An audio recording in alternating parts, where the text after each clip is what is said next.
Begini teman-teman, kalau Anda tidak punya tujuan, misalnya ini, Anda mau bepergian, misalkan Anda tinggal di Solo, Jawa Tengah. Kemudian Anda punya tujuan mau pergi ke Jakarta. Nih ya, ini analogi dulu. Anda tinggal di Solo, Jawa Tengah. Kemudian Anda punya tujuan mau pergi ke Jakarta. Nah, kira-kira kalau Anda tujuannya ke Jakarta dari Solo, kemudian Anda pesen tiket bis, ternyata bisnya itu jurusan Surabaya. Ngerti ya? Anda tinggal di Solo, mau pergi ke Jakarta. Anda pesen tiket, ternyata tiketnya tertulis jurusan Surabaya. Anda yakin tidak kalau Anda bakal sampai Jakarta? Enggak yakin ya. Nggak nyampe ya. Jelas nggak nyampe.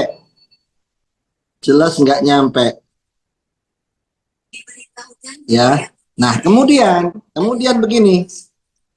Kalau memang tujuan Anda ke Jakarta dan ternyata Anda salah memilih, ternyata tiketnya jurusan Surabaya, dan kemudian Anda sudah mulai naik ke dalam bisnya, kira-kira Anda mau tetap duduk di situ atau Anda mau turun dari bis itu? Pilih, teruskan atau turun? Turun. Oke ya, keren, wes, jawabannya sudah betul. Berarti Anda turun ya. Sebab kalau Anda mau pergi ke Jakarta dan Anda naik bis, bisnya jurusan Surabaya, dan kemudian Anda nggak mau turun, ya nggak salah kalau orang lain bilang kita nggak waras, orang lain bilang kita gila, ya nggak salah mereka yang bilang. Oke ya. Nah, kemudian apa yang akan Anda lakukan setelah turun dari bis jurusan Surabaya tersebut? Apa yang Anda lakukan setelah turun bis dari bis jurusan Jakarta? Oke, ya. Pilih bis ke Jakarta juga. Oke. Baik, teman-teman. Nah, jawaban teman-teman sudah sesuai dengan yang saya harap. Insya Allah, kalau jawabannya teman-teman seperti ini, pasti akan lebih mudah untuk menyerap, untuk memahami dari materi yang apa saya sampaikan malam ini. Begini teman-teman, di dalam prinsip ekonomi, barangkali teman-teman pernah mendengar istilah cash flow kuadran. Kelompok kiri dan kelompok kanan. Kelompok kiri terbagi dua, kelompok kanan juga terbagi dua. Oke ya. Nah, sekarang saya sederhanakan lagi materinya dengan versi saya. Dengan versi saya terlebih dahulu. Kehidupan seseorang berdasarkan dari pilihan profesi atau pekerjaannya. Ya, jadi gini. Tingkat kehidupan ekonomi seseorang dilihat dari pekerjaannya. Itu pertama kali terbagi menjadi dua. Kelompok kiri dan kelompok kanan. Kelompok kiri saya sebutnya kelompok apa ya, mau nyebut kelompok miskin, kurang sopan gitu ya, apa ya, kelompok tidak kaya. Oh, biar mudah gini aja deh, biar mudah kelompok miskin ya. Tapi jangan diartikan saya ini, aduh kasar kalimatnya menyebut orang lain miskin, tidak ya. Ini supaya Anda mudah saja ya. Kurang mapan, kurang mampu, kepanjangan gitu ya. Miskin, kelompok kiri miskin, kelompok kanan itu adalah kelompok orang yang kaya. Ya, kelompok kiri miskin, kelompok kanan kaya. Nah, tujuan hidup Anda itu sebenarnya ingin di kelompok kiri apa kelompok kanan? Guys, kelompok kanan ya. Oke. Berarti tujuannya Anda adalah di kelompok kanan. Berarti Anda mau pergi ke Jakarta. Oke ya. Anda mau pergi ke Jakarta dari Solo tadi. Tujuannya kanan. Nah, orang di kelompok kiri itu juga terbagi dua. Orang miskin terbagi dua, yaitu orang miskin tapi santai, waktunya banyak. Ada juga yang kedua, orang miskin tapi sibuk luar biasa. Ada tidak sih orang miskin tapi sibuk luar biasa? Ada tidak? Ya, sampai diajak ke seminar aja nggak sempat, nggak ada waktu. Dia ada Zoom juga nggak ada waktu. Tapi nggak kaya-kaya. Ada nggak pemandangan seperti itu? Ada, ya, ada. Ya, teman-teman saya juga ada yang banyak seperti itu. Ya, mending di kelompok miskin, tapi santai. Waktunya banyak. Sehari bisa ngopi 10 gelas. Bisa pergi kemana-mana. Nah ini orang miskin tapi sibuk luar biasa. Oke ya. Oke. Oke. Sekarang di kelompok kanan. Di kelompok kanan itu adalah kelompok orang kaya. Kelompok orang kaya itu juga terbagi dua. Orang kaya tapi sibuk luar biasa. Nah ini masih lumayan. Masih lumayan kalau gini. Sibuk tapi sembodo. Sibuk tapi kaharti kata orang Sunda. Sibuk tapi kaya itu mending dibanding sibuk tapi miskin gitu ya. Nah di kelompok kanan ini ada kelompok orang yang kaya tapi sibuk, nggak punya waktu, sampai anaknya protes, pasangan hidupnya protes, nggak kebagian waktu. Ada juga kelompok kanan kaya tapi santai, kaya tapi punya banyak waktu, kaya yang bisa menikmati kekayaannya. Oke ya. Nah, itu. Tadi tujuannya adalah Anda ingin di kelompok kanan. Nah, sekarang di kelompok kanan ada dua. Kaya tapi sibuk dan ada kaya tapi santai. Oke ya. Anda senang yang mana? Kaya tapi santai. Oke, betul. Keren. Keren ya. Oke, oke, oke, oke. Nah, oke ya. Jadi tujuan Anda ingin berada di kelompok kanan, kelompok orang kaya. Nah, sekarang saya kepingin tahu Anda bakal sampai atau tidak. Anda bakal sampai atau tidak. Jangan sampai Anda ke Jakarta naik bis jurusan Surabaya. Karena sampai atau tidak itu tergantung profesi atau tergantung pekerjaannya. Di kelompok kiri tadi, kelompok orang miskin yang santai itu adalah kelompok-kelompok orang-orang satu yang kena PHK. Satu. Yang kedua, kelompok orang-orang freelance, usaha sendiri, tapi kecil-kecilan. Santai, tapi uangnya nggak banyak. Ada kelompok kedua di sebelah kiri, orang miskin, tapi sibuk. Apa yaitu? Orang yang selalu, kenapa tidak bisa santai? Karena waktunya ditukarkan dengan uang.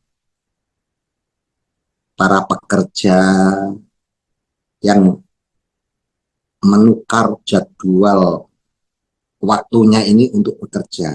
Kalau kepingin dapat tambahan penghasilan, dia harus tambah jam kerjanya, overtime, dia harus lembur.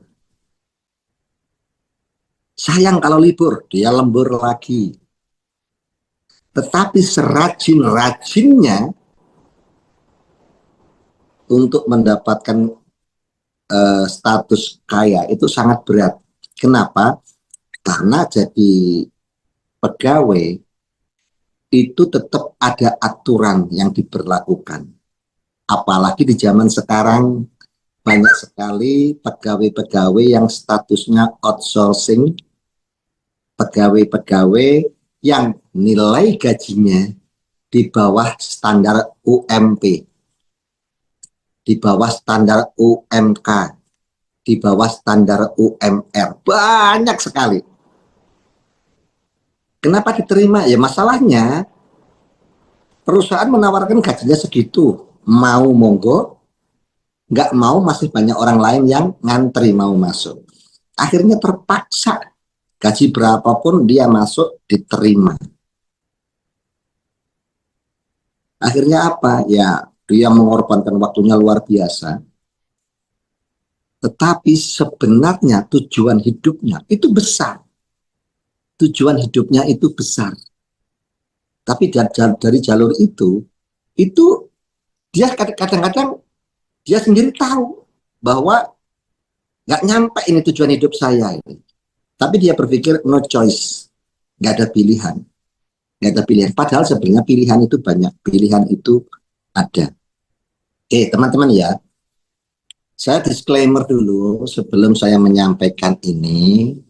Saya minta teman-teman tolong agar apa yang kita diskusikan hari ini itu menjadi nilai yang baik.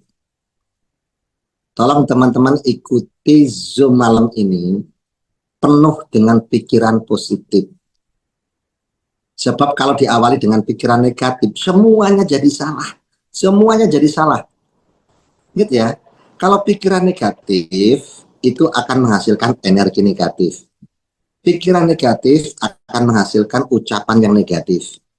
Pikirannya negatif, nanti tindakannya juga negatif. Nyalah-nyalahin dan sebagainya. Nah, saya menyampaikan materi malam ini sama sekali bukan untuk menjelek-jelekan, mendiskreditkan profesi-profesi tertentu. Tidak. Saya tidak menganggap bahwa pegawai itu buruk. Bukan. Jualan kecil-kecilan, jadi pegawai, itu profesi bagus, pekerjaan bagus, halal, bagus. Tetapi bagus itu belum tentu membuat Anda sampai pada keinginan hidup Anda. Naik bis jurusan Surabaya, bisnya jelek enggak? Tidak, bisnya bagus. Tapi karena tujuan Anda ke Jakarta, kalau Anda naik bis jurusan Surabaya, ya tetap di atas bis, hanya saja nggak nyampe. Ya kira-kira seperti itu. Ya kira-kira seperti itu. Ya. Ya, jadi teman-teman, tolong ikuti webinar malam ini penuh dengan jiwa positif ya. Jiwa positif, murni kita belajar supaya ada hal baru yang bisa kita terima dengan baik. Karena materi inilah yang membuat saya tersadar. Materi inilah yang membuat saya kemudian memutuskan dari pekerjaan saya yang sudah saya tekuni selama 16 tahun. Setelah mendengar materi ini, saya tersadar, kenapa 16 tahun saya tidak sampai pada keinginan hidup saya? Kenapa tidak sampai pada impian hidup saya? Kenapa target saya merantau tidak tercapai? Padahal sudah 16 tahun. Saya disadarkan dengan materi ini. Ya bagaimana kamu sampai pada tujuan kalau kamu salah memilih pekerjaanmu? Bagaimana bisa kamu sampai Jakarta? Orang kamu naik bisnya juga jurusan Surabaya. Sampai kapanpun nggak sampai. Nah kira-kira seperti itu. Inilah yang membuat saya tersadar dan akhirnya saya pelan-pelan sambil belajar beralih profesi. Seperti kata teman-teman tadi, pelan-pelan turun dari bis Surabaya, kemudian berjuang lagi mencari bis yang jurusan Jakarta. Dan akhirnya sampai ke Jakarta. Saya pun begitu. Pindah profesi pelan-pelan, sambil memilih pekerjaan yang membuat saya sampai di kelompok kanan.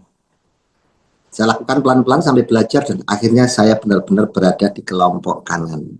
Nah, seperti itu ya. Sekali lagi teman-teman, mohon yang statusnya, profesinya, pekerjaannya saya sebut,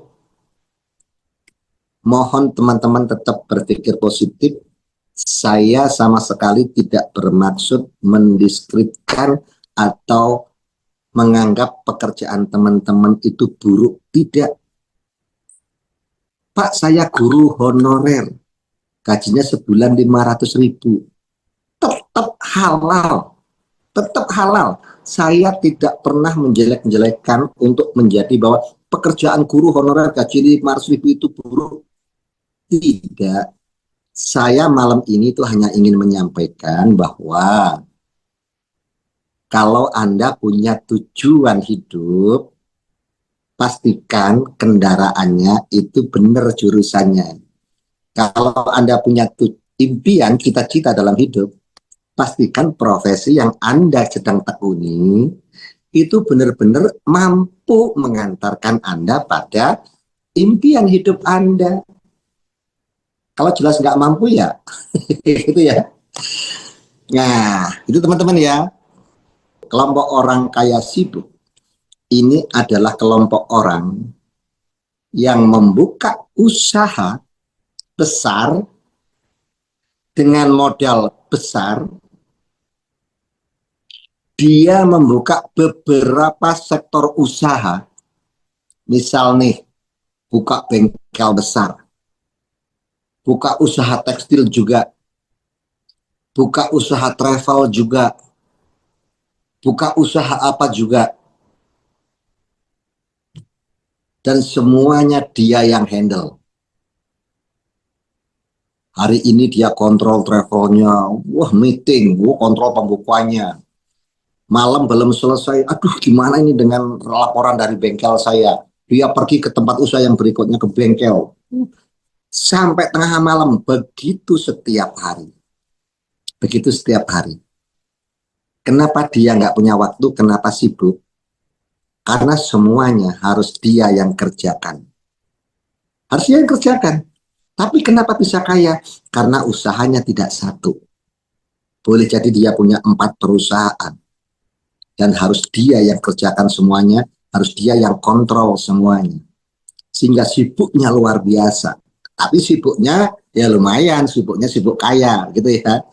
Nah kemudian di kelompok kanan. Tadi ada kelompok kaya tapi santai.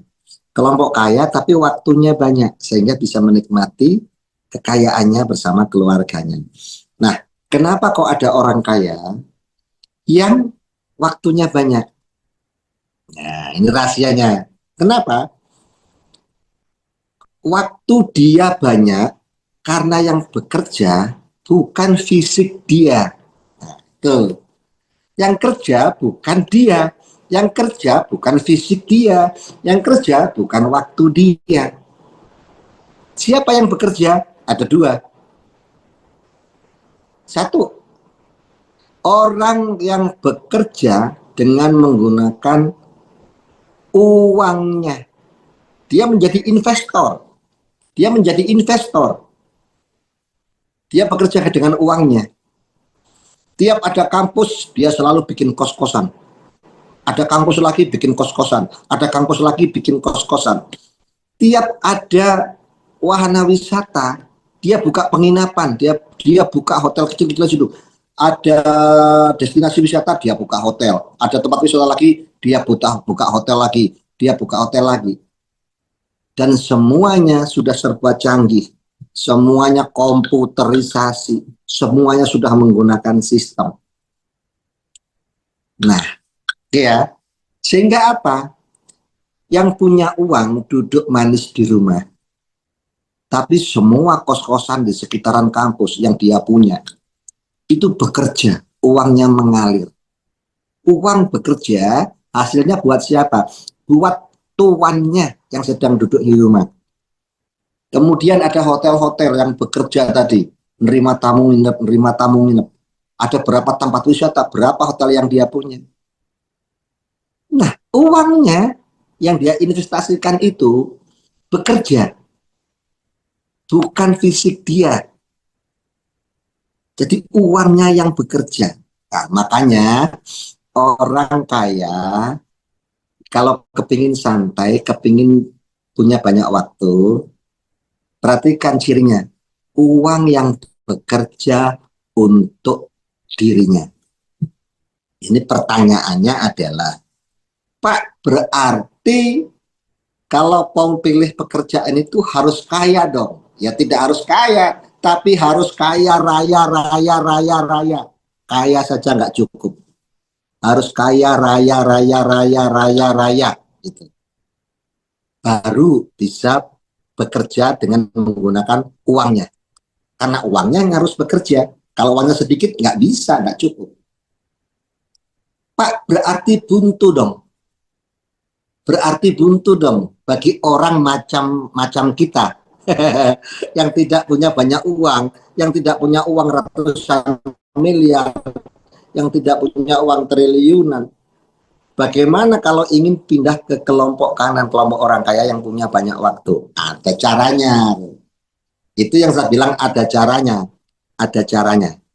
Yang kedua adalah orang yang kaya tapi banyak waktunya adalah orang yang bekerja tidak dengan fisiknya, tapi sistem yang bekerja. Ingat, sistem yang bekerja, bukan fisiknya. Anda coba perhatikan platform Tokopedia, platform Shopee, platform TikTok. Itu adalah pasar, sebuah sistem jual beli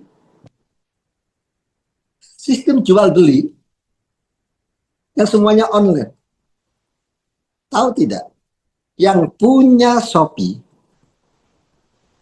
yang punya Tokopedia, kita tahu tidak hari ini ada di mana? Nggak tahu kita. Mungkin dia ke Hawaii, mungkin dia piknik kemana, kita nggak tahu. Tapi yakin tidak? Kalau yang punya Shopee, yang punya Tokopedia, itu pasti saat ini sudah kaya raya, raya, raya. Yakin, betul ya? Ya, yakin ya? Nah, sekarang saya ingin bertanya kepada teman-teman yang tujuannya ingin berada di kelompok kanan tadi, kelompok orang kaya. Sekarang pikirkan profesi pekerjaan Anda. Apakah pekerjaan Anda yang sudah Anda tekuni, misalkan ada yang sudah ditekuni 5 tahun, ada yang sudah ditekuni 10 tahun pekerjaannya, ada yang sudah ditekuni 15 tahun. Ini bicara pekerjaan di luar bisnis kita loh ya, profesi pekerjaan di luar bisnis kita. Kan ada itu yang punya pekerjaan di luar bisnis brilian ini.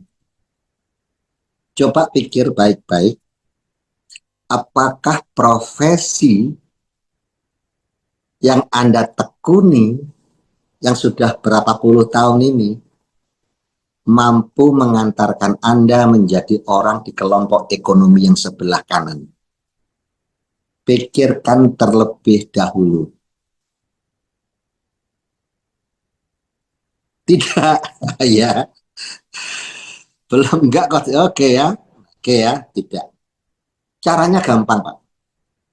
Caranya gampang. Sambil contoh. Sambil contoh pengalaman hidup saya.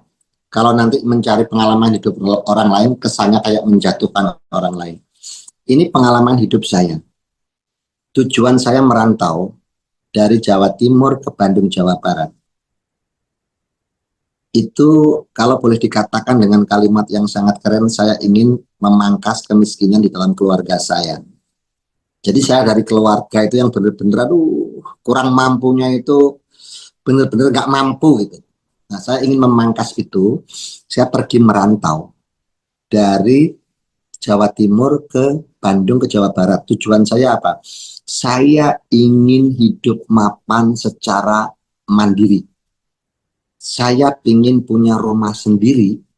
Saya ingin punya rumah.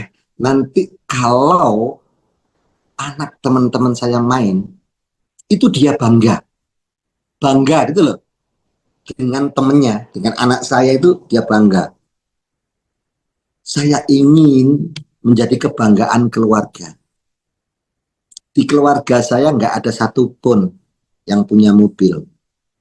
Bapak saya dari saya lahir sampai bapak saya wafat belum pernah punya TV, belum pernah punya sepeda motor. Dan saya punya cita-cita, saya harus punya mobil bagus. Sebab di kampung saya, orang kalau pakai mobil bagus, itu dinilai orang yang mapan. Nah, itu tujuan saya, supaya keluarga saya terangkat derajatnya. Saya melakukan pekerjaan itu selama 16 tahun. Padahal saya termasuk karyawan yang nggak pernah mangkir. Saya boleh dikatakan karyawan yang disiplin. Saya boleh dikatakan karyawan yang nasibnya mujur, naik karirnya fantastis. Dari karyawan biasa menjadi kepala regu, junior supervisor, supervisor, head officer, head departemen. Sehingga waktu itu saya menjadi seorang head departemen termuda seperusahaan di antara 2.600 orang.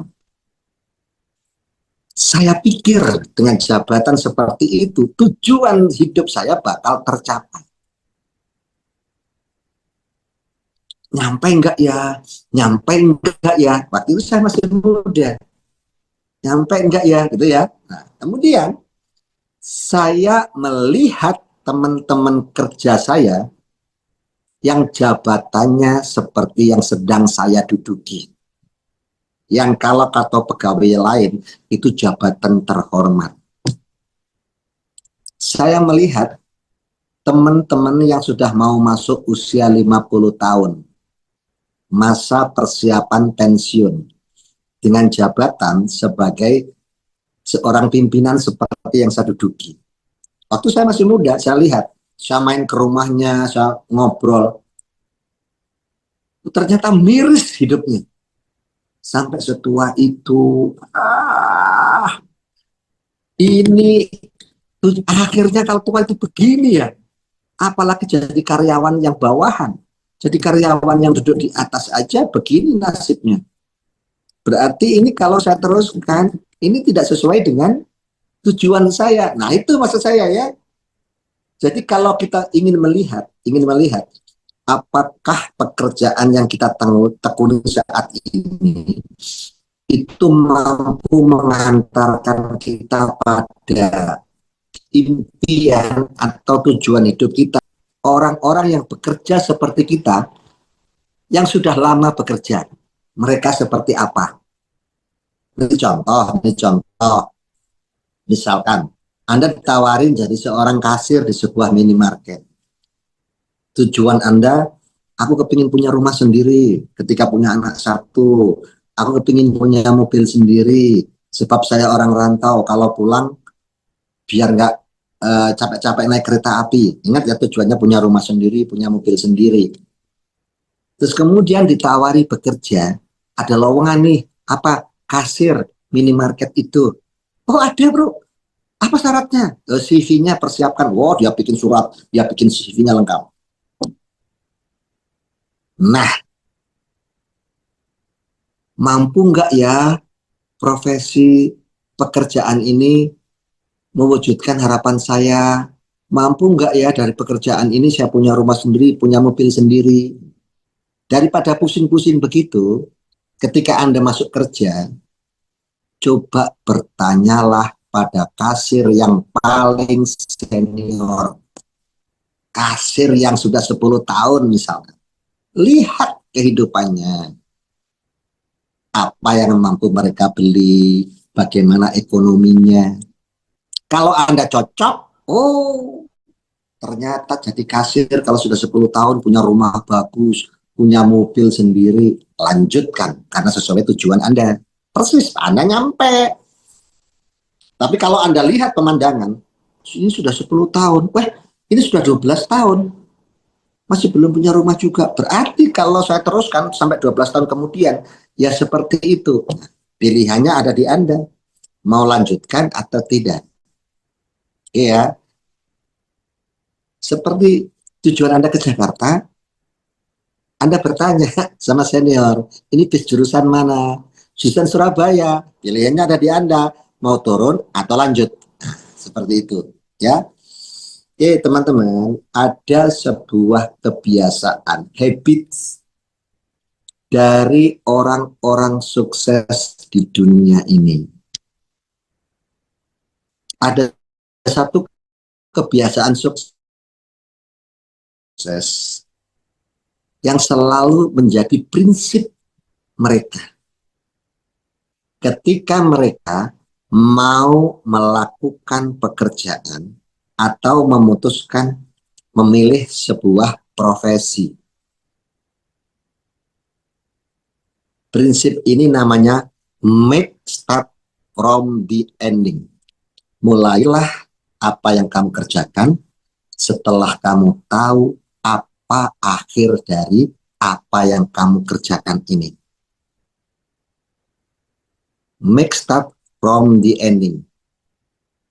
Mulailah langkahmu setelah kamu tahu akhir dari apa yang kamu lakukan itu. Maksudnya begini, naiklah bis itu jika bis itu tujuan terakhirnya Jakarta. Mulailah melakukan sesuatu setelah Anda tahu akhir dari apa yang Anda lakukan. Jangan asal naik. Anda mau ke Jakarta, lakukan naik bis setelah Anda tahu terlebih dulu. Mang, ini bis jurusan mana? Jakarta. Oh, berangkat kapan, Mang? Sebentar lagi. Sampai Jakarta jam berapa? Sebelum jam 8 malam. Oke, sesuai harapan Anda. Jakarta sebelum jam 8 malam, baru putuskan. Yes, saya naik ini. Nah, begitu kira-kira analoginya. Jangan sampai ada bis Anda naik. Ada bis Anda naik. Anda tidak tahu bis ini terakhirnya ke terminal mana. Sama dengan ketika Anda mendapat tawaran kerja, langsung buat lamaran pekerjaan, masukin lamaran, ya diterima, langsung masuk. Tapi Anda lupa berpikir, apakah pekerjaan itu mampu mewujudkan target hidup Anda. Nih, sebelum saya lanjutkan teman-teman, kira-kira paham tidak dengan maksud yang saya sampaikan barusan? Yang kira-kira merasa paham, boleh tulis paham. Paham? Oke, Mas Allah. Nih, buat teman-teman, sebentar lagi saya akan munculkan slide-nya. Buat teman-teman yang baru bergabung, kurang dari 1 tahun bergabung, belum menjadi seorang peraih, atau sudah setahun tapi belum menjadi peraih mobil, pastikan Anda ikuti materi ini khusus serius, kalau perlu Anda catat. Yang kedua, buat teman-teman yang sudah menjadi peraih, mohon izin. Entah itu peraih Mokes, Big Mokes, Luxury, mohon izin saya berbagi. Siapa tahu materi ini bisa menjadi bahan buat teman-teman untuk memberikan materi lagi di timnya masing-masing. Oke ya. Baik teman-teman, saya akan bagikan slide salah satu kebiasaan orang sukses.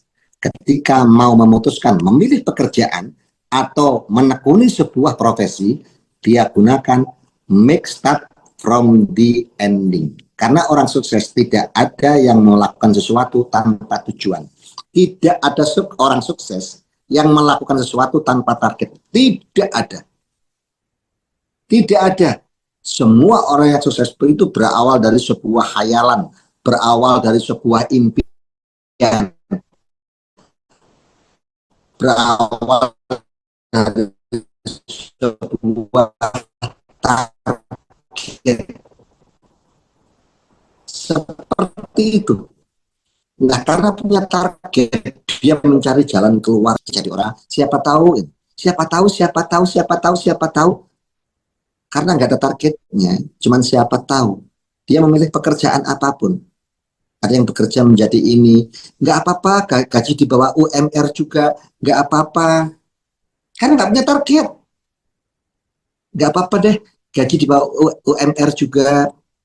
Tapi ini nggak karyawan tetap loh, outsourcing loh. Ini sewaktu-waktu bisa berhenti, nggak apa-apa. Daripada nggak ada, nggak apa-apa. Dia masuk ke situ dan tidak melakukan aktivitas lain. Ya nggak akan dia bisa, tidak bisa, boleh jadi tidak bisa dikatakan sebagai orang sukses karena nggak ada tujuan yang dicapai. Iya. Oke, teman-teman. Coba perhatikan ya, yang punya buku boleh dimulai dibuka, disiapkan pulpennya sambil nyiapin kopi boleh. Izin saya mau minta tolong pada saudara saya Umi Oriza untuk menampilkan slide. Oke. Teman-teman semua, materi ini saya buat kira-kira tahun 2018 kalau nggak salah ya. Memulai dari akhir, make start from the ending. Nah, malam ini saya akan menyampaikan contoh beberapa profesi atau pekerjaan. Sebelum saya tampilkan slide-nya, sekali lagi saya mohon izin, jika ada profesi teman-teman ada di slide ini, mohon tetap berpikir positif, jangan tersinggung, jangan memberikan penilaian bahwa saya menjatuhkan atau mendiskreditkan profesi itu, sama sekali tidak. Ini adalah bahan belajar buat kita semua. Oke ya. Nah, sebelum saya mulai nih, saya ingin bertanya kepada teman-teman tentang tujuan hidupnya dulu. Sebab kalau nggak punya tujuan, aku nggak bisa ngarahin. Anda tentukan dulu, saya mau ke Jakarta Pak, baru saya bisa ngarahin. Anda naik kereta ini, Anda naik bis ini karena itu jurusan Jakarta. Pak, saya mau ke Makassar Pak, saya tunjukkan, Anda pergi ke bandara ini, nanti beli tiket jurusan ini. Nah, kira-kira seperti itu. Saya akan tunjukkan bagaimana caranya sampai, kalau Anda punya tujuan. Oke ya. Nih, saya ingin bertanya kepada teman-teman. Siapa di antara teman-teman yang punya impian, yang punya tujuan, bersama keluarganya hidup layak bahagia? Ayo. Siap saya, Coach. Oke ya. Oke. Hidup layak, saya amin amin amin ya Allah, mudahkan ya Allah, mudahkan mereka hidup layak ya Allah ya. Oke teman-teman, saya mulai. Layak itu masih di bawah mewah. Di bawah mewah. Layak itu di bawah mewah, layak itu di bawah kaya raya. Tapi layak itu bukan miskin. Layak itu bukan miskin. Punya rumah sendiri, itu namanya layak. Kalau anaknya 3, berarti punya kamar 5. Anaknya masing-masing 1, buat ibu bapaknya 1, buat tamu 1. Oke. Terus kemudian layak itu punya mobil sendiri. Punya mobil sendiri. Layak itu kalau ingin beli apa-apa nggak usah pakai pay letter. Beli kontan. Ingin beli handphone kontan. Ingin beli sepeda motor kontan. Nah itu baru layak. Jangan sampai Anda terkecoh melihat orang itu orang kaya. Mobilnya banyak. Mobilnya 3 tapi semuanya kredit. Saya tidak setuju kalau ada orang ngasih julukan itu dia orang kaya, mobilnya 3. Kalau masih ngutang berarti belum kaya. Cirinya ya, orang kalau kaya itu nggak akan ngutang, akan kredit. Orang kaya itu begitu, ya kan. Nah, jadi jangan terkecoh memberikan sebutan kepada tetangga siapapun. Oh, itu mobilnya bagus, orang kaya. Ya, orang kaya itu pasti mampu beli kontan. Kalau masih kredit belum layak dapat sebutan kaya, ya. Dia kepingin menuju kaya, ya. Teman-teman, nah layak itu adalah bisa hidup seperti itu, tapi tidak dengan barang mewah. Punya mobil, punya, tapi bukan Lamborghini. Ya, mobilnya apa? Ya, Expander, Pajero, itu hidup layak. Hidup layak, belum hidup mewah. Sebab kalau mewah itu mobilnya Ferrari, Lamborghini yang begitu-begituan. Rumah pun sama. Rumah dengan tanah 300 meter, luas bangunan 250 meter, luas bangunan 300 meter, itu layak. Tapi kalau mewah, itu orang-orang tanahnya aja sampai 1000 meter, 2000 meter tanahnya doang. Rumahnya kayak istana, nah itu namanya mewah. Nah sekarang kita belajar hidup layak dulu, ya. Tadi saya sampaikan siapa yang kepingin hidup layak dengan hidup bahagia, ya. Layak itu adalah punya rumah sendiri yang layak, kemudian punya mobil sendiri yang layak, bisa umroh bersama keluarganya, anak-anaknya minimal S1 semua, itu baru masuk kategori hidup layak, ya. Nah, Pak, standar hidup layak itu berapa kalau diukur dari gaji? Nah, kalau tahun 2018 standar hidup layak itu masih berlaku bagi orang dengan penghasilan 17 juta. Kalau kurang dari 17 juta belum bisa hidup layak tahun 2018. Apalagi sekarang tahun 2026. Berarti pasti lebih dari begitu. Makanya kalau orang kerja dengan gaji UMR apalagi kurang dari UMR, ya maaf, dia tidak akan mencapai standar hidup layak itu. Nggak akan nyampe. Nggak akan nyampe. Walaupun dia ngotot semangat, aku pasti bisa, aku pasti bisa hidup layak. Tapi pekerjaannya cuma itu doang. Nggak akan nyampe. Itu sama dengan Anda naik bis jurusan Surabaya, kemudian terak-terak, aku yakin aku sampai Jakarta, aku yakin sampai Jakarta, aku sudah di atas bis, aku yakin sampai Jakarta. Nggak waras. Oke ya, paham maksudnya ya? Jadi Anda boleh teriak-teriak, saya yakin sampai Jakarta. Kalau Anda yakin bis yang Anda naiki itu akan mengantarkan Anda ke Jakarta. Tapi kalau bis yang Anda naikin itu jurusan Surabaya, Anda teriak-teriak mau sampai Jakarta, saya yakin sampai Jakarta, ya nggak akan nyampe. Ya, nah begitupun dengan semangat Anda yang luar biasa. Saya yakin bisa begini, saya yakin Tuhan itu maha hebat, segala macam. Tapi pekerjaan yang Anda naikin, itu tidak akan mengantarkan Anda ke sana. Zong, nggak akan bisa. Nggak akan bisa. Ya, nah Pak, kalau tahun 2026, kira-kira berapa orang yang masuk kategori hidupnya itu layak? Cara ngitungnya sederhana. Anda bisa hidup layak kalau gaji Anda itu kira-kira per bulan itu adalah 10 gram harga emas. Kira-kira seperti itu. Sekarang harga emas berapa? Harga emas. Cik info, harga emas berapa sekarang? Per 1 gram. Ada yang tahu nggak? Komen. 2.500.000. 2.600.000. 2 jutaan. Oke ya? Oke. Harga emas yang saya maksud itu bukan emas yang murni, harus antam, harus yang mahal-mahal, emas dinar dan sebagainya, tidak ya.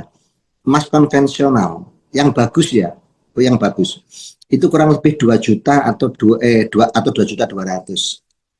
Berarti kalau 10 gram itu berarti di kisaran 20 atau 22 juta. Artinya kalau Anda punya penghasilan 22 juta per bulan, itu Anda boleh punya target bahwa 5 atau 10 tahun lagi Anda mencapai kehidupan layak. Kalau Anda sedang berada di sebuah pekerjaan dengan jabatan yang gajinya saat ini 20 sampai 22 juta per bulan, Anda boleh punya target bahwa 5 tahun lagi, 10 tahun lagi hidup saya layak. Layak. Anda punya ini tapi nggak punya utang, Anda punya ini nggak punya utang. Tapi kalau gaji Anda kurang dari 22 juta, Anda harus mencari penghasilan tambahan, Anda harus mencari pekerjaan lain yang bisa membuat Anda punya penghasilan 22 juta setiap bulan. Maka Anda bisa masuk ke kelompok kanan tadi. Oke ya. Nah, sekarang buat Anda yang punya cita-cita hidup layak, pikirkan pekerjaan yang Anda tekuni di luar bisnis brilian. Berapa penghasilannya, berapa gaji Anda? Nyampe nggak 22 juta? Enggak, Pak. UMR juga enggak. Ya, apalagi begitu ya. Maaf ini ya. Ingat sekali lagi saya tidak mendiskreditkan atau menjatuhkan pekerjaan teman-teman semua, tidak. Tapi benar-benar kita benar-benar belajar malam ini ya. Kita niatkan belajar untuk mencari ilmu, untuk mencari perubahan, perbaikan ekonomi kita bersama-sama.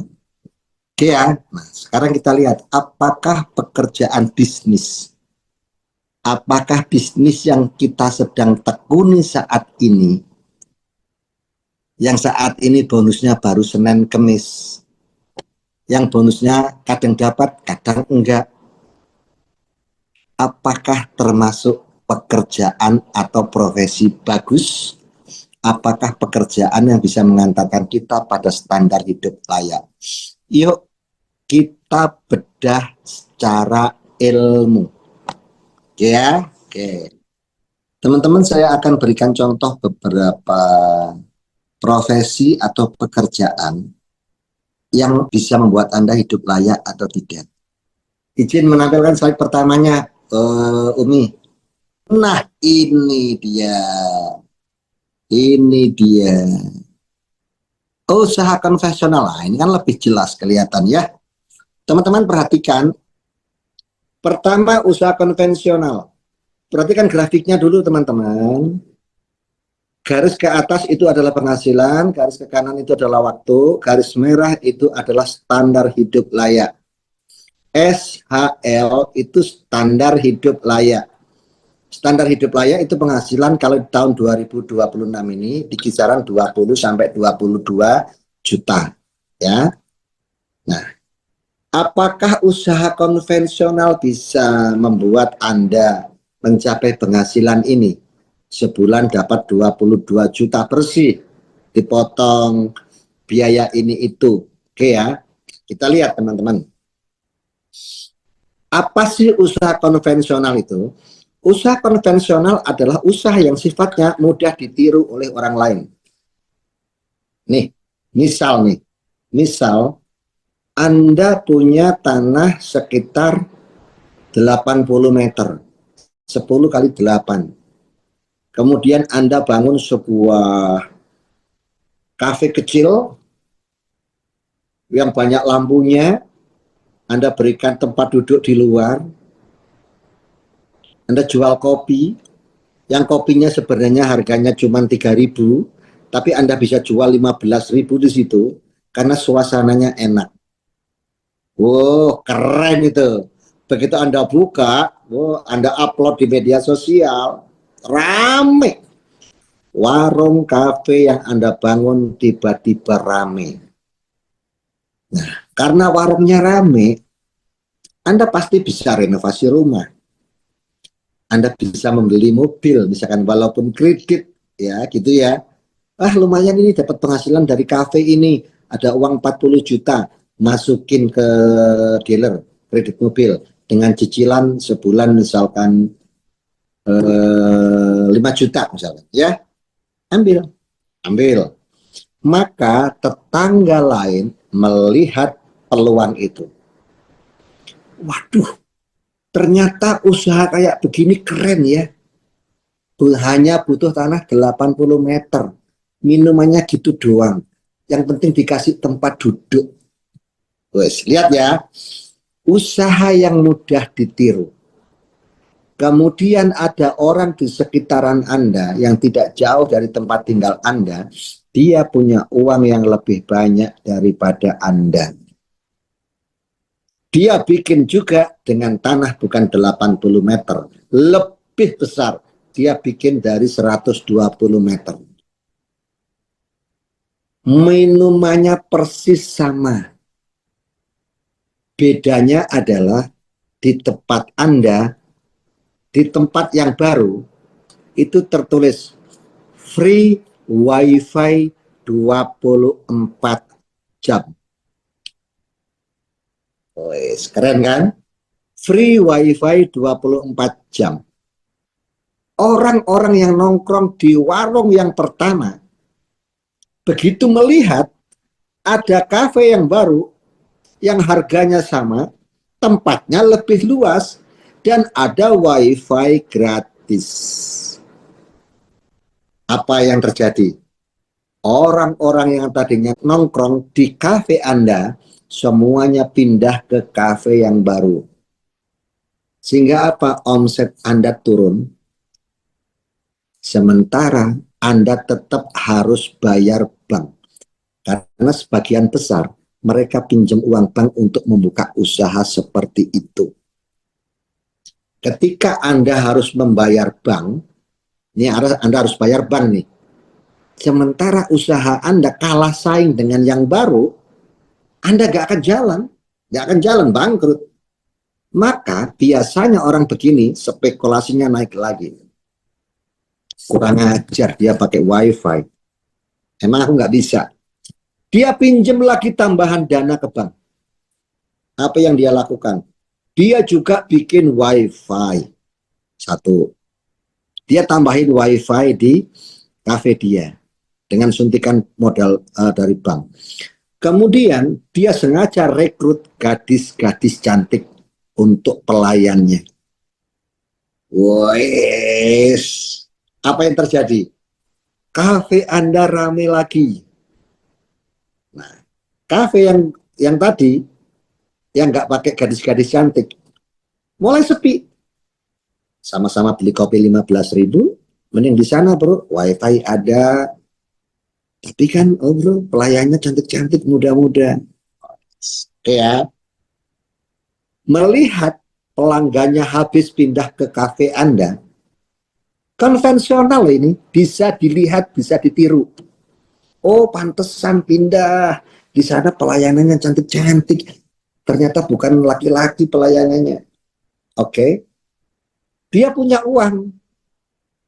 Dia rekrut gadis-gadis yang lebih cantik. Kemudian di sana wifi sama, tapi nggak ada live musik. Maka pesaing Anda menambahkan satu panggung kecil live musik, dan kemudian pelayannya juga berganti menjadi pelayan-pelayan yang seksi. Orang yang nongkrong pindah ke yang kedua. Warung Anda sepi lagi. Apa yang harus Anda lakukan? Nyari tambahan dana lagi. Begitu terus. Dan akhirnya Anda kalah bersaing. Sehingga kalau dilihat grafiknya, nah seperti ini.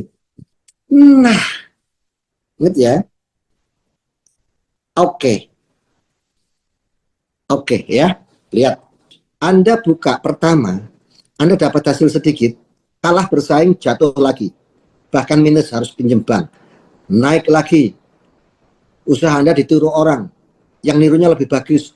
Anda pinjam dana tambahan lagi, jatuh lagi, Anda naik lagi. Di kisaran 2-10 tahun kalau Anda kuat, baru Anda bisa mencapai standar hidup layak. 2-10 tahun. Tetapi orang yang punya uang lebih banyak pasti akan lebih kuat di usaha ini.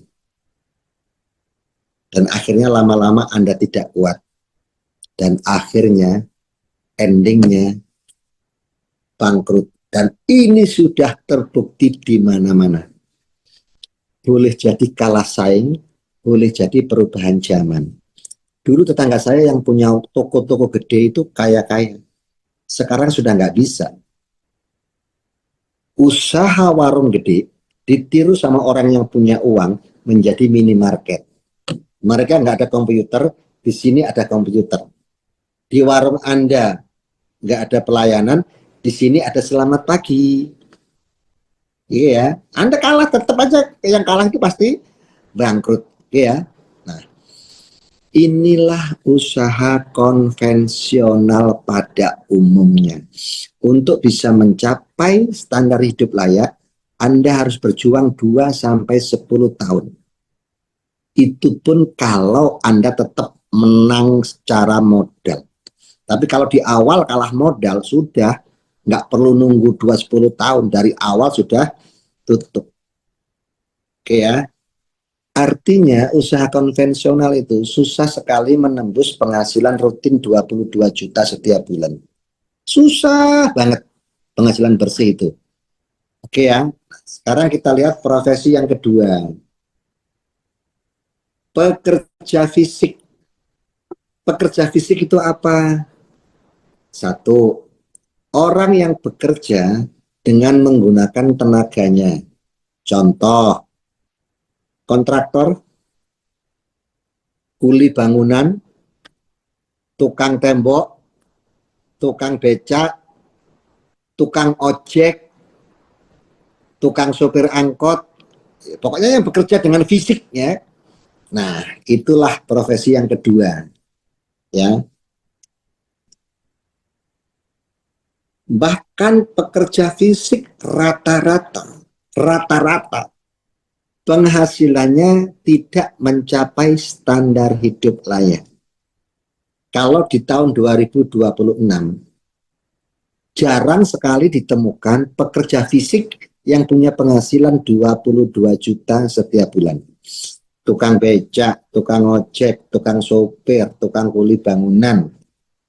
Jarang sekali yang punya penghasilan 22 juta setiap bulan.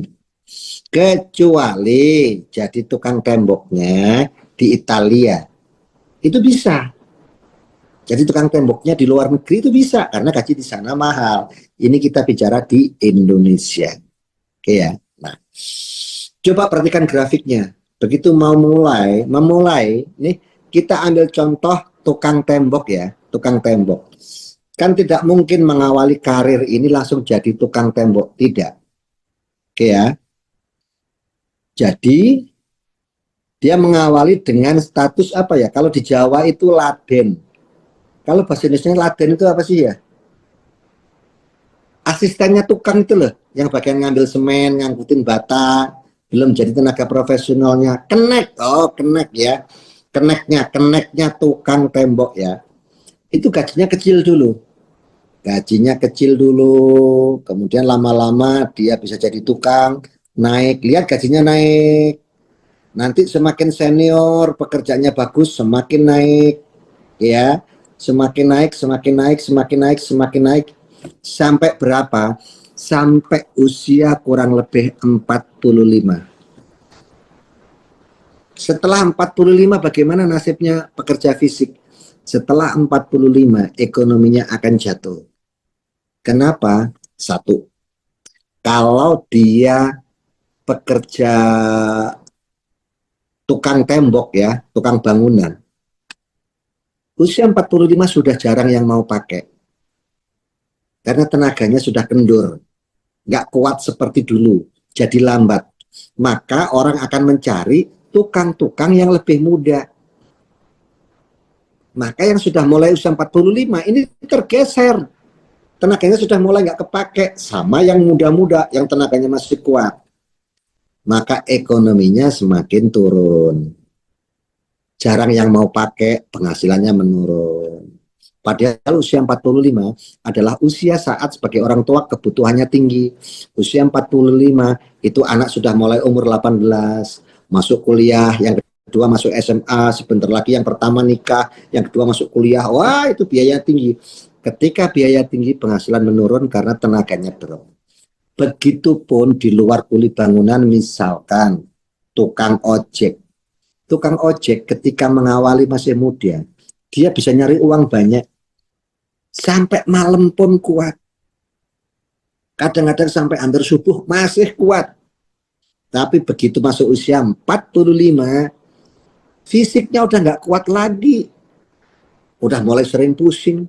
Kalau sampai malam jadi masuk angin. Ya, nah, Terpaksa tidak bisa seperti itu, akhirnya penghasilan menurun. Nah, inilah pekerja fisik. Jadi gini, maksud saya menyampaikan materi ini, Anda termasuk pekerja fisik atau bukan? Nah, kalau Anda pekerja fisik, coba kembali lagi pada yang pertama kali saya tanyakan. Apakah Anda ingin punya cita-cita hidup layak dan bahagia? Kalau Anda punya, nah berarti Anda harus punya penghasilan minimal 22 juta. Sementara dari pekerjaan fisik, itu hampir tidak ada yang penghasilannya menyentuh angka standar hidup layak. Hampir tidak. Ya kalaupun ada mungkin 1-2 gitu ya. Oke, paham ya? Sekarang kita lanjut dengan profesi yang ketiga.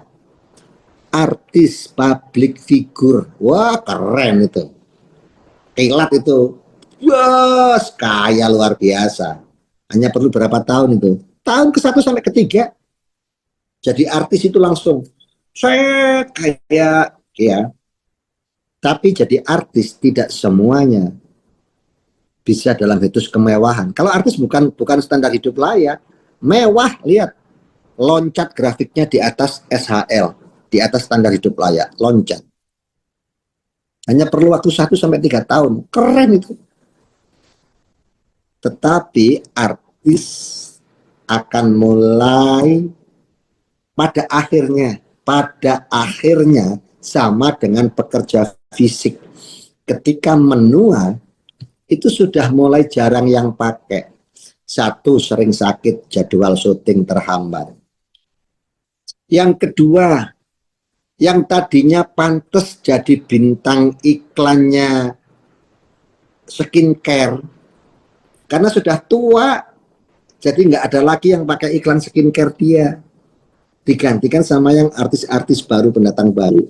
Sehingga penghasilannya langsung drastis sekaligus. Turun. Itu sebabnya artis-artis pinter ngakalinya. Ketika mereka jaya, dia membuka usaha sebelum jatuh grafiknya. Selagi dia jadi artis penghasilannya besar, dia buka kafe, dia buka rumah makan, dia buka tempat hiburan, selagi uangnya masih ada. Untuk apa sebenarnya? Untuk jaga-jaga kalau profesi keartisannya turun. Tapi lihat, cepat sekali jadi kaya, cepat sekali jadi mewah. Ini jalur artis. Nah, sekarang saya tanya pada teman-teman, punya peluang enggak teman-teman jadi artis? Nah, itu masalahnya. Kita punya peluang nggak jadi artis, nah, seperti itu. Saya aja tahu ilmu ini, tapi saya sadar diri nggak mungkin saya jadi artis. Wajahnya aja nggak masuk saya. Oke ya. Aduh ya Allah, nggak mungkin Kak, malah ketawa ya. Ketawanya ngetawain saya ini ya. Saya sadar diri nggak mungkin jadi artis, ini apa ya? Kulit saya gelap, wajah saya nggak jelas. Kalau jadi artis itu kan kalau ganteng sekalian, kalau cantik sekalian, kalau rusak sekalian. Yang tanggung-tanggung gini gak kebagian. Oke ya, oke teman-teman, kita lihat profesi yang keempat. Tenaga ahli atau profesional. Tumi lanjut. Guys, berapa tahun ini coba ya? Tahun 1-5. Ini kita ambil nih, tenaga ahli profesional, kontraktor, pengacara yang profesional, dokter spesialis, tenaga ahli profesional semua. Lihat, begitu dia buka usaha, naik bro, ingat loh, dokter spesialis itu perlu pengorbanan sekolah luar biasa. Jadi dokternya aja sudah luar biasa, biayanya, waktunya, apalagi spesialis. Pengacara pun sama. Kalau jadi pengacaraan gampang, tapi pengacara seperti Hotman Paris itu nggak mudah. Begitu dia buka, itu langsung punya uang gede, Tahun 1-5 itu bisa punya penghasilan 22 juta ke atas, di atas SHL. Di atas SHL. Apalagi dokter. Apalagi dokter. Dia kerja, buka praktek, semakin menua, semakin payu, semakin laku. Makanya ada dokter, siang praktek di sini, sore praktek di mana, nanti agak malam di sini, nanti malam praktek di mana lagi, pagi praktek di mana. Bayangin ya, sekali tepuk-tepuk, oke, 200.000 di luar sana. Datang pasien lagi, Bapak Andi, masuk. Oh, begini-begini, 200.000. 20 pasien saja dalam satu hari. Itu 200.000 kali 20. Tenaga ahli atau profesional. Semakin tua, semakin payu, semakin laku. Dokter spesialis yang usianya di atas 45, itu namanya semakin tenar. Kenapa? Semakin bertambah usia, akan semakin bertambah pengalamannya. Semakin bertambah skillnya. Dia akan menjadi semakin terkenal. Oke ya, itulah tenaga profesional. Begitupun pengacara. Usia 45, pasti dia akan lebih keren dibanding pengacara usia 25-30. Kenapa? Karena dia pernah mengalami perjalanan dari sebelumnya menuju 45, berapa kasus yang dia tangani. Dia tahu bagaimana cara memenangkan kasus. Tenaga profesional itu akan naik penghasilan. Makanya pengacara-pengacara dokter itu kaya-kaya. Kaya-kaya. Seperti itu ya. Tetapi pada akhirnya, ya, ketika mencapai usia pensiun, ya tetap saja turun. Tapi lihat, turunnya masih berada di titik standar hidup layak. Dokter apa, spesialis itu, ketika jatuh pensiun, pensiunnya juga masih di dalam standar hidup layak. Tujuan Anda kan kepingin hidup layak ini bisa menjadi pilihan. Masalahnya, kalau Anda kepingin jatuh pengacara, Anda sekolah pengacara profesional tidak. Kalau Anda kepingin pilih jalur dokter spesialis tadi, Anda sekolah itu tidak, ya. Nah, kenapa sekolah dokter itu mahal?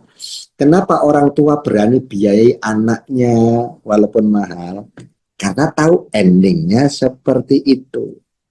Tapi ingat ya, profesional.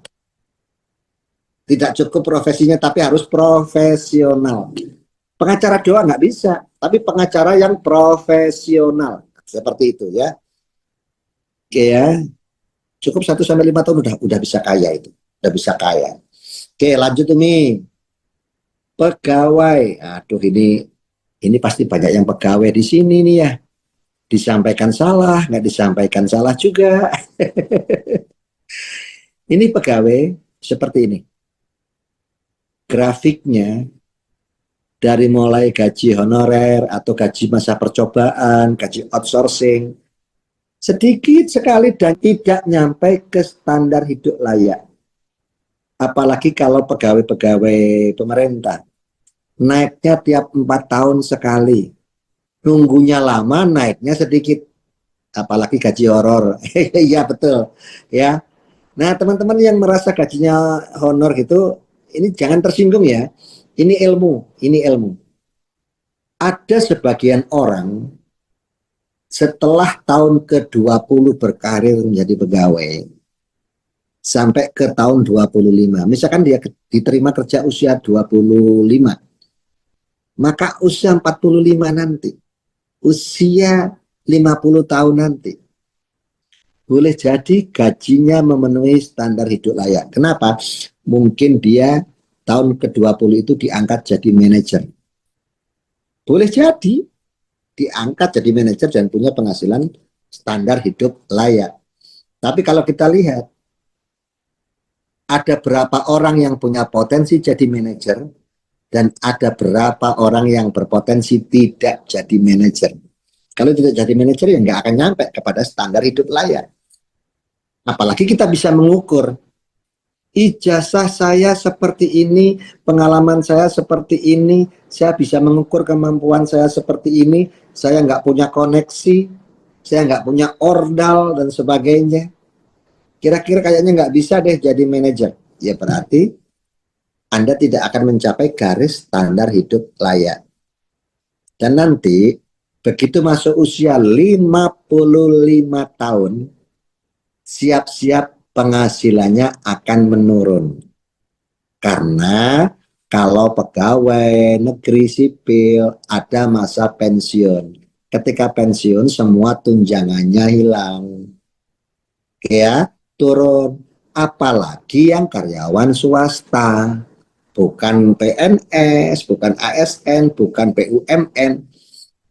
Begitu pensiun semuanya hilang. Nggak ada pensiunnya kalau karyawan swasta. Langsung hilang aja, nggak punya penghasilan.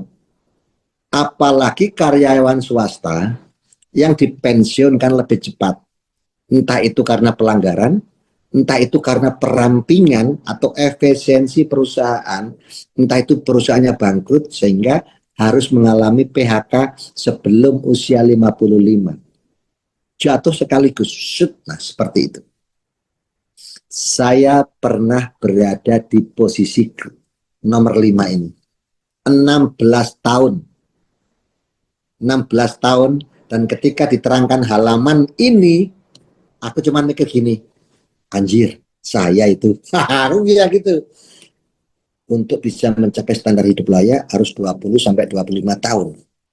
Itu pun kalau mujur jadi manajer. Kalau enggak, kan tujuan saya merantau itu begini-begini, wah nggak nyampe ya. Nah, setelah melihat inilah, kemudian saya mencoba wirausaha. Nah, dan akhirnya setelah wirausaha, nggak perlu nunggu 20 tahun, nggak perlu ya, nyampe tujuannya. Nah, inilah kalau kita memilih jalur kepegawaian. Jadi, kalau tujuan Anda kepingin hidup layak, bahagia, bukan berarti nggak mungkin ya. Bisa saja mungkin, tapi kayaknya jauh dari mungkin. Tapi kalau Anda, saya nggak kepingin standar hidup layak, yang penting bisa makan, yang bisa ngumpul keluarga, itu aja tujuan saya, nggak masalah. Anda sudah benar di atas rel ini, gitu. Oke ya. Nah, sekarang kita lihat profesi berikutnya.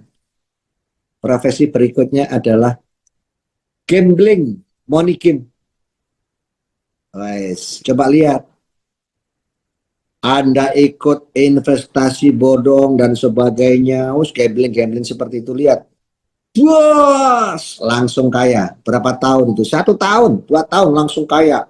Langsung pakai mobil mewah, langsung beli villa, segala macam. Oke ya. Tapi begitu scam atau begitu ketangkap, ada nilai yang harus dibayar, ada nilai yang harus tebus. Apalagi kalau sampai kasus pengadilan, apalagi harus masuk penjara, uangnya habis lagi buat keluar, dan akhirnya bukan sekedar jatuh, tapi dia minus dengan hutang yang sangat luar biasa. Nih, termasuk yang tahun-tahun kemarin ada anak muda yang jualan money game robot trading. Wah, dia bagi-bagi uang. Belum 1 tahun sudah kaya raya itu. Wah, mobilnya mobil-mobil sport segala macam. Tapi nggak sampai tahun kedua, kecium polisi, ketangkap segala macam, ya miskin lagi.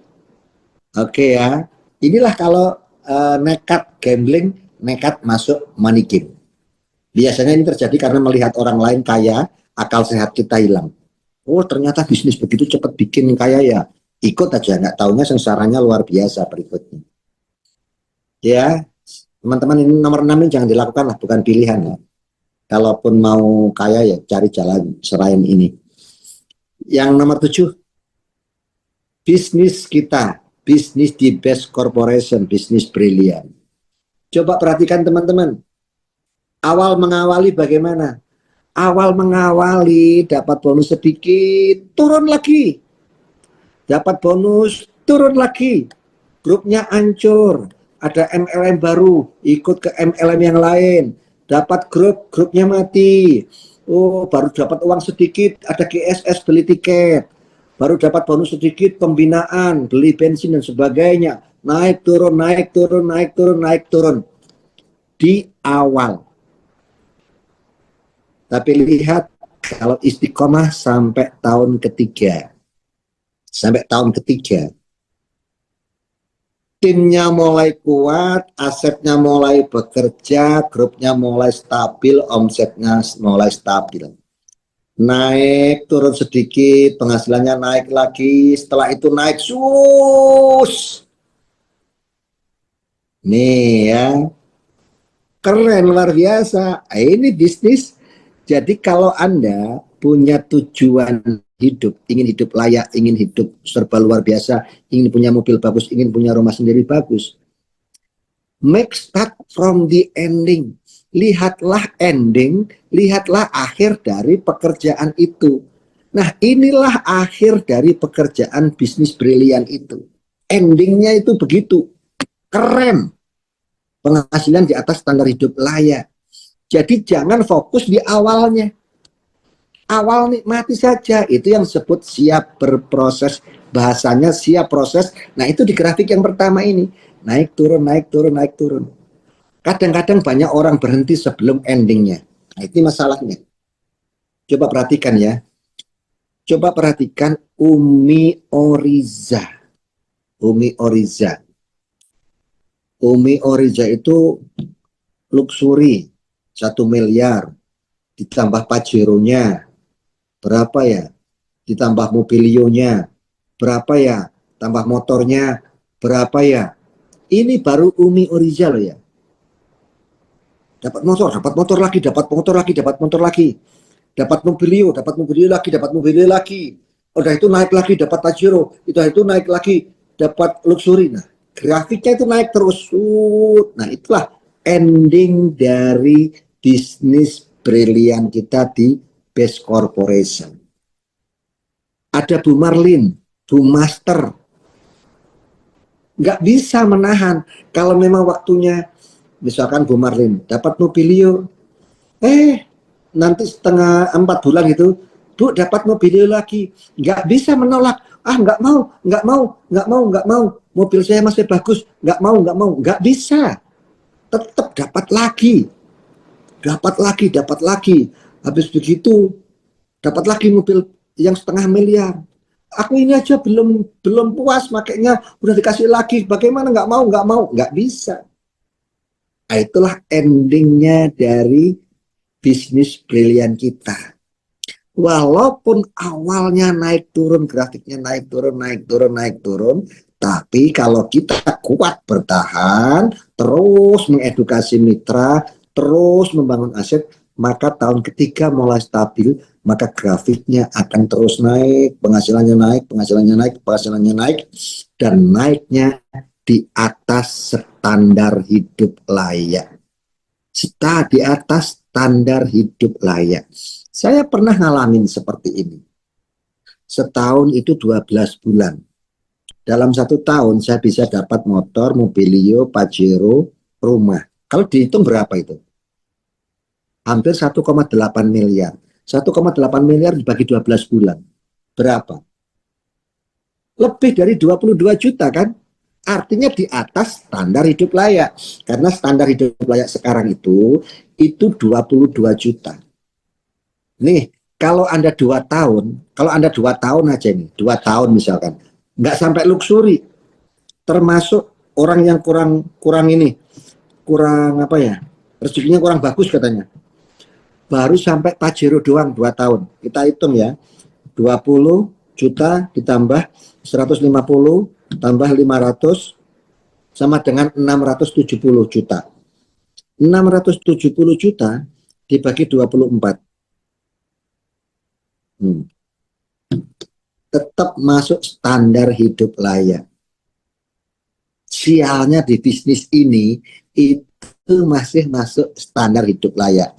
Ingat ya, fokus ke terakhirnya, fokus ke ending dari pekerjaan ini. Karena prinsip orang sukses adalah make start from the ending. Lakukan pekerjaanmu dengan sungguh-sungguh setelah kamu tahu akhir dari pekerjaan itu.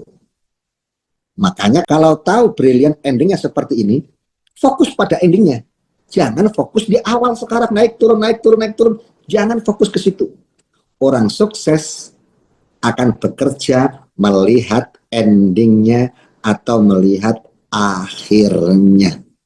Oke, teman-teman, di antara 7 pekerjaan yang saya sampaikan barusan, menurut teman-teman pekerjaan kita brilian bis ini bisa tidak mampu menghantarkan Anda menjadi orang yang punya standar hidup layak? Jawab. Bisa. Berarti teman-teman paham ya. Bisa, mampu. Oke, baik teman-teman. Terima kasih ya. Terima kasih teman-teman semua. Berarti mengikuti materi ini dengan sungguh-sungguh serius. Nah, teman-teman, materi yang barusan itu sekolahnya mahal, teman-teman. Saya dulu bayar mahal itu. Saya sekolah itu bayar mahal, tapi saya nggak sia-sia mahal karena menyadarkan saya, sehingga saya tidak terlalu lama di pekerjaan lama, sehingga saya sadar saya mau ke Jakarta, kok naik bis jurusan Surabaya. Saya tersadar setelah 16 tahun, kemudian saya segera turun dari bis itu, saya cari bis lain yang jurusan Jakarta. Ya, nah menurut saya brilian bis ini adalah bis menuju Jakarta. Kendaraan yang akan mengantarkan Anda kepada tujuan Anda jika tujuan Anda ingin hidup layak bahagia. Sekali lagi, make start from the ending. Fokus pada akhir pekerjaannya, bukan awalnya. Fokus pada akhirnya, tidak menilai hasil yang didapat di awal saja. Tapi fokus pada akhirnya, fokus pada akhirnya, fokus pada endingnya, fokus pada endingnya, fokus pada endingnya. Jika hari ini penghasilan Anda banyak ratusan ribu, baru 1 juta, banyak ditolak orang, grupnya belum stabil kuat, enggak masalah. Itulah grafik di awal, naik turun, naik turun, naik turun. Tapi Anda fokus pada endingnya. 5 tahun kemudian, 10 tahun kemudian, saya akan hidup layak. Saya punya ini, saya punya ini, saya punya ini, saya akan dihormati orang. Anak saya sarjana semua, saya gak punya utang. Pikirkan endingnya. Itulah prinsip orang sukses. Oke ya, ada satu bagian yang saya lupa sampaikan. Sebenarnya di grafik ke-7, itu judulnya bukan best corporation. Sebenarnya judulnya adalah multi-level marketing. Tapi kenapa saya ganti dengan best corporation?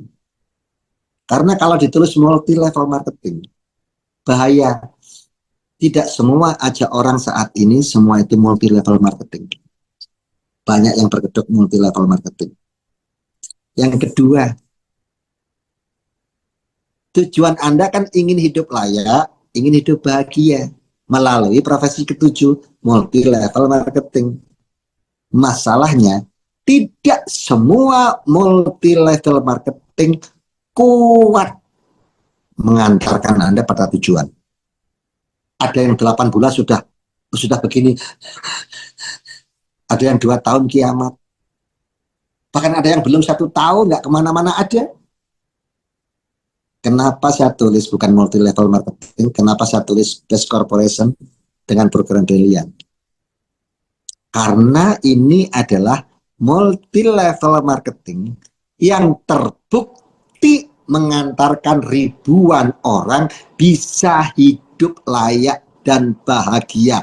Bukti dengan data. Jadi saya hanya berani menyampaikan materi yang ada buktinya. Nanti kalau saya tulis multi-level marketing, itu ada perusahaan baru kayaknya kuat mengantarkan Anda pada impian Anda. Saya tidak suka kayaknya. Saya tidak suka sepertinya. Karena kayaknya, sepertinya itu belum tentu. Kayaknya, sepertinya belum ada data, belum ada bukti.